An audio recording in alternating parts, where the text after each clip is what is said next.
In this video, we will talk about statistical significance. In particular, we will review the logic of statistical association testing and the process of statistical hypothesis testing. And we will set the stage for the specific statistical analyses that will follow in this course.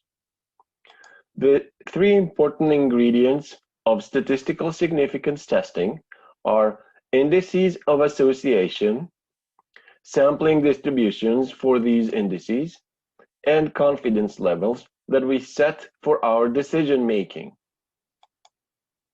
The logic of statistically examining relationships between variables is a little convoluted.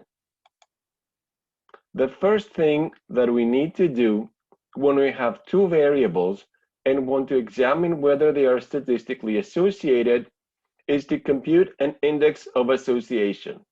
So some quantity that expresses the strength of their association.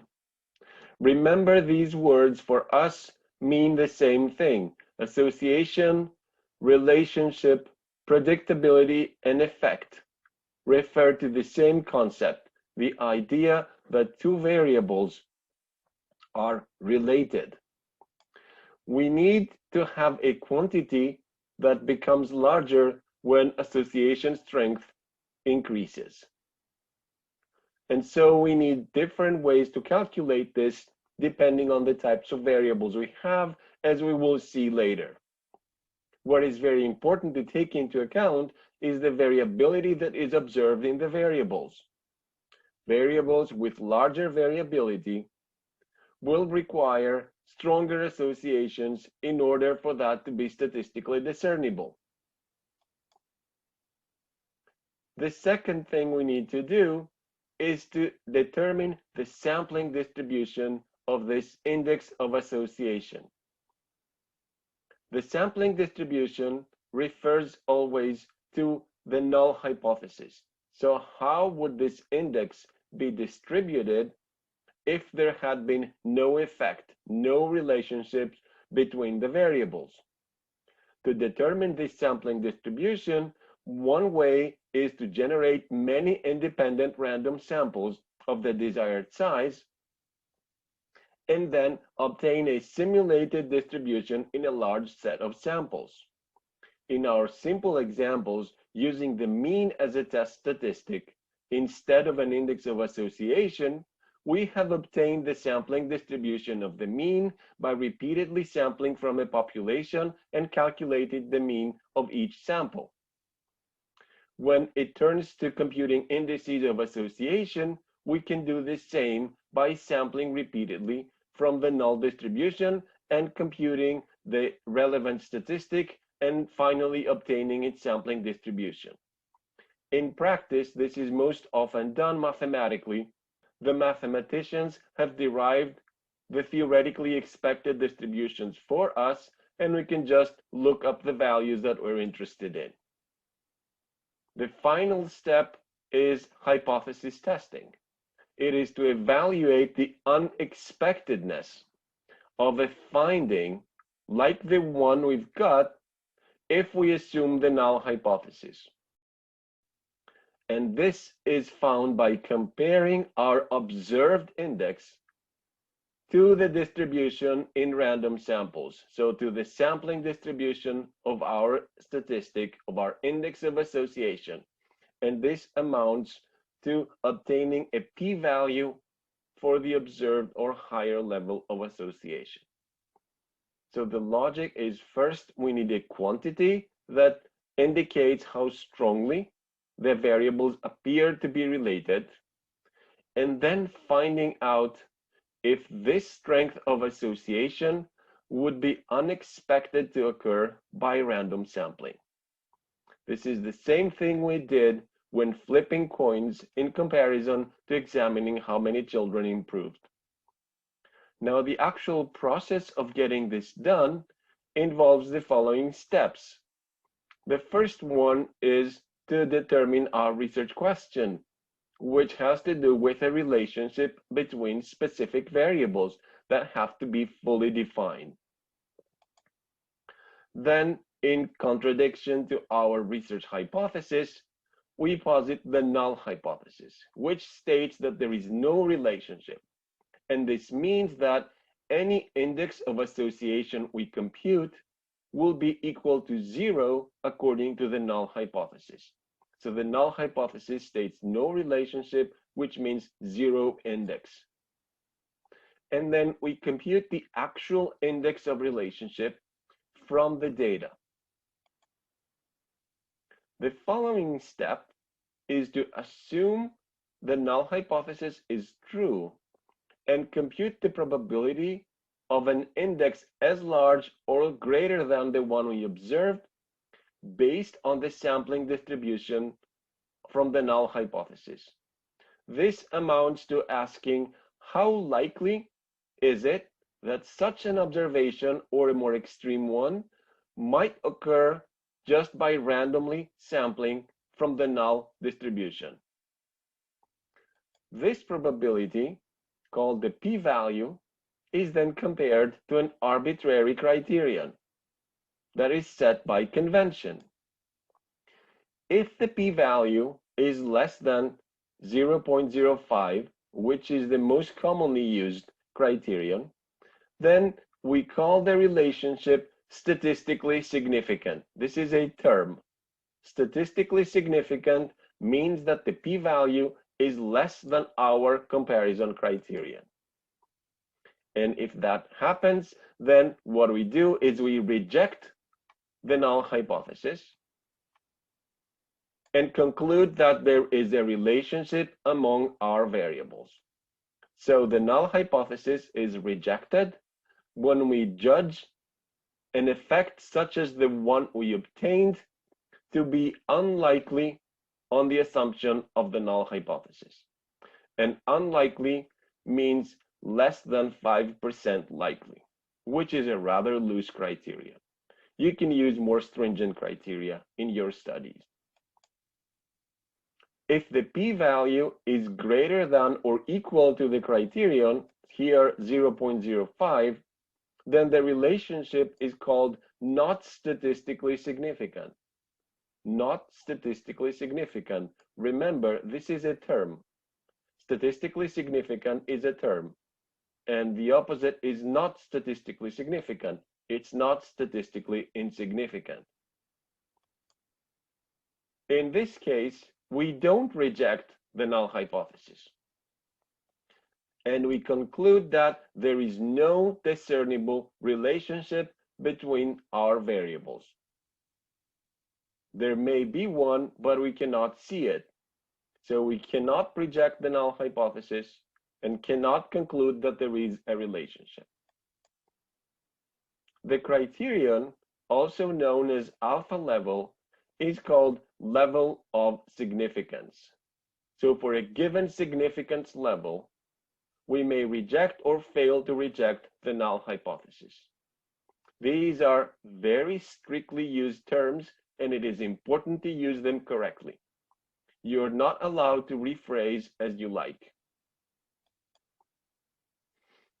As a preview, here is a table of simplified presentation of indices of association between pairs of variables. Do not worry about trying to learn any of this right now. The point I want to make at this point is that depending on the types of variables one has, so whether the independent and dependent variable is quantitative or qualitative, there are different indices of association that it is possible to compute, because that depends on the kinds of data that you have. And there are specific and actually not complicated ways to compute them. In practice, we never do that. The computer does it for us. We just have to understand what happens. The null hypothesis amounts to setting these indices to 0, which is the assumption of no relationship. And then we have to look up our values for these indices in the sampling distributions with associated degrees of freedom in each case, and then reach our decision based on the criterion, which is the alpha level. What exactly do we do with the null hypothesis? We may reject the null hypothesis when the probability of our observed statistic, or a more extreme one, by randomly sampling from the null distribution is too low. Too low is determined by an arbitrary criterion set by convention. This is called statistical significance. It doesn't mean importance, so significant in the statistical sense means exactly that the probability of the observed effect or a larger one is less than a conventional criterion for significance. That's what the word significant means in statistics. It doesn't mean important. It doesn't mean substantial. It doesn't mean large. It only means that the p-value is lower than some criteria. And this statistical significance indicates a statistically significant difference, or a statistically significant association, or a statistically significant effect, or prediction, and all these words that refer to the same concept. The other case is when we cannot reject the null hypothesis, and you should never say accept the null hypothesis. We never accept the null hypothesis. The null hypothesis may never be true. For all we know, there may always be some effect that is just so small that our sample size cannot discern it. So we never say accept the null hypothesis. You may say that you retain the null hypothesis, which is the same in not rejecting it, but usually you just say we cannot reject, or we do not reject, or we fail to reject the null hypothesis. And we do that when the probability of our index is not low enough by the alpha level. And the reason for that may be because we have insufficient power. We will never know. When we cannot reject the null hypothesis, we have a situation that is called not statistically significant. So the association is not statistically significant, or the difference is not statistically significant, the effect or the prediction is not statistically significant. We can also say that the indices are statistically indistinguishable. Two means may be statistically indistinguishable, or our index of association may be statistically indistinguishable from zero. In comparison between null hypothesis significance testing and confidence intervals, we have to say that these are basically the same thing conceptually, although they don't look exactly the same and may not be equally difficult to understand. The first thing to note is that these two things are equivalent. So to say that the p-value is less than alpha is the same as saying that 0 is not within the alpha level confidence interval. So p less than 0.05 is the same as saying that the 95% confidence interval does not include 0. Both of these are determined in the same way by looking up the critical value in the same sampling distribution, and therefore they are exactly equivalent. So you can either provide an alpha level confidence interval and check whether it includes 0 or not, or you can provide a p-value and check whether it is lower than the alpha level. An effect is significant whenever it is greater than the margin of error. If you remember, the margin of error is calculated by taking into account the critical value that is based on the probability, which is your arbitrary criterion, and the standard error, which relates to the observed variability and your sample size. So the margin of error already includes all the relevant information. To say this a bit differently, again, if the confidence interval excludes the null, which is almost always 0, if the confidence interval excludes the null, then you are essentially rejecting the null hypothesis. The confidence interval is an interval estimate of something. It can be a confidence interval for your mean, which is the simplest statistic you can get, or it can be a confidence interval for your index of association or anything else. You can always provide a confidence interval. This will be equivalent to providing a point estimate, so one value as your main guess or your main result of calculation, plus the standard error that is associated with it. Now you know how you can obtain a confidence interval based on a point estimate and standard error. So these two are equivalent. The same alpha level is relevant for both formulations. For the confidence interval, the alpha level goes into calculating the margin of error via the critical value. And for the significance of the point estimate, it will go into comparing your p-value to this level.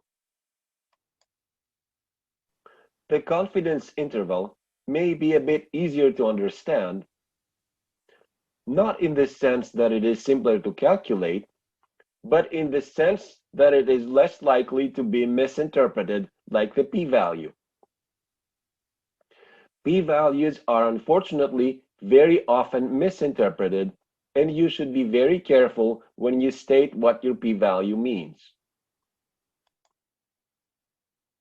Here is what the p-value means.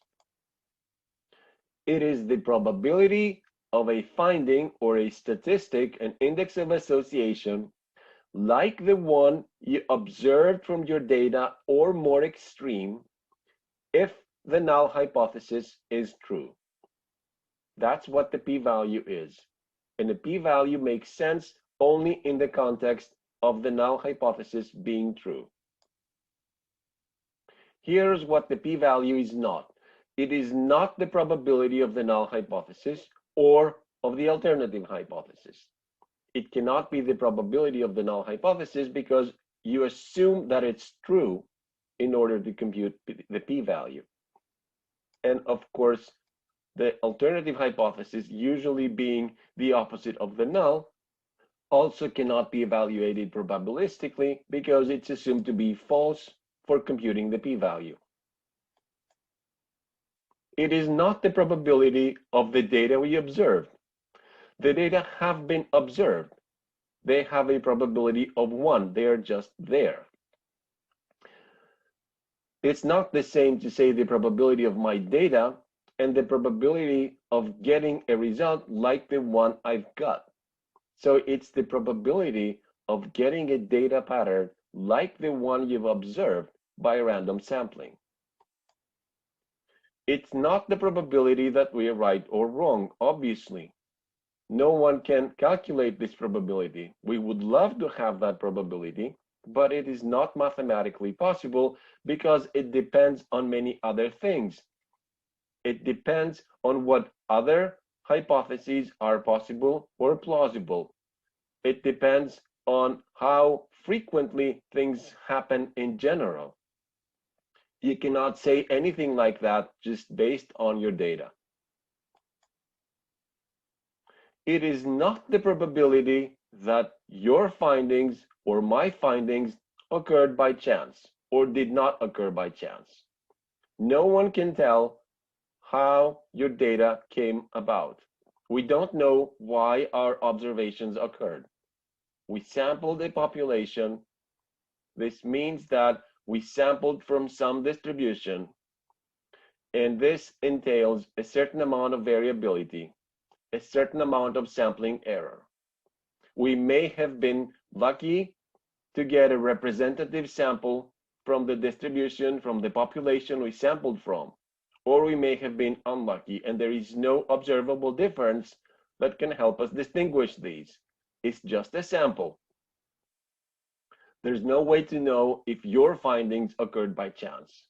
The only thing you can do is tell how likely is to get findings like the one you got by random sampling from a distribution you know has no effect in it. So you cannot conclude whether or not your result was not due to chance based on your p-value. And you cannot even say how confident you are. Your p-value doesn't tell you how certain you can be that your results are not due to chance.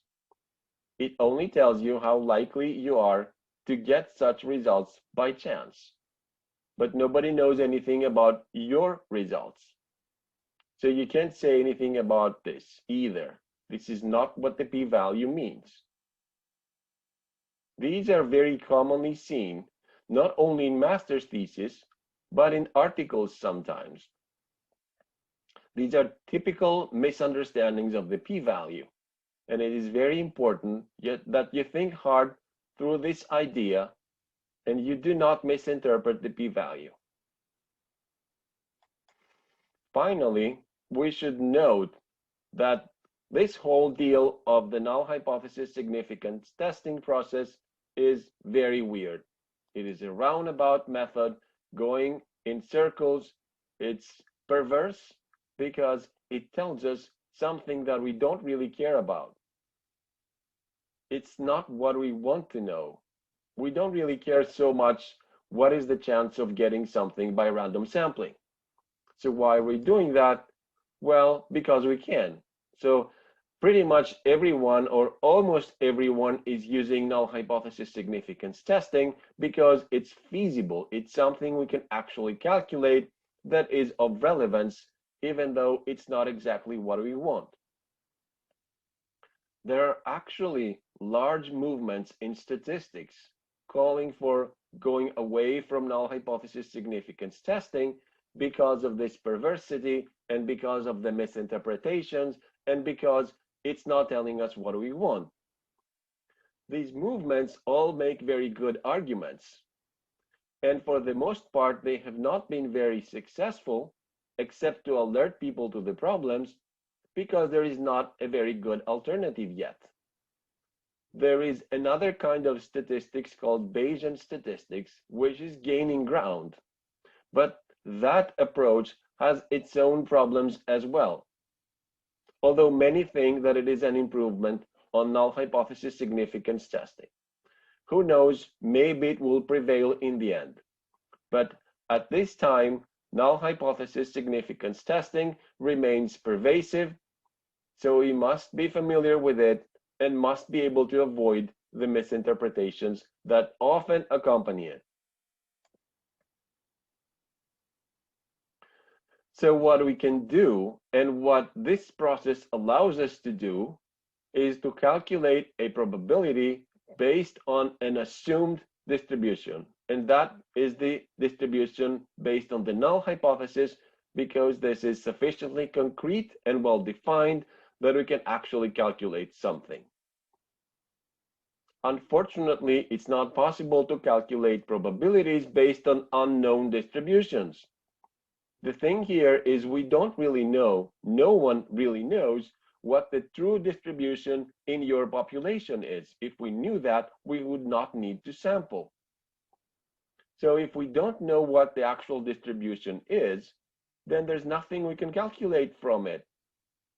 That's why we have to resort to the crazy idea of the null hypothesis. And we cannot calculate probabilities of hypotheses based on data. We can't say how likely your idea is based on your observations because we don't know other things about your idea and its general plausibility and what other alternatives there may exist. And that's why we always posit a null hypothesis. And what we do by positing this is hoping to be able to reject this hypothesis by comparing the index obtained from our data to this criterion for rejection that we set via the alpha level. So the null hypothesis that we state is essentially a hypothesis we seek to reject. And the question is, will our data allow us to reject this hypothesis or not?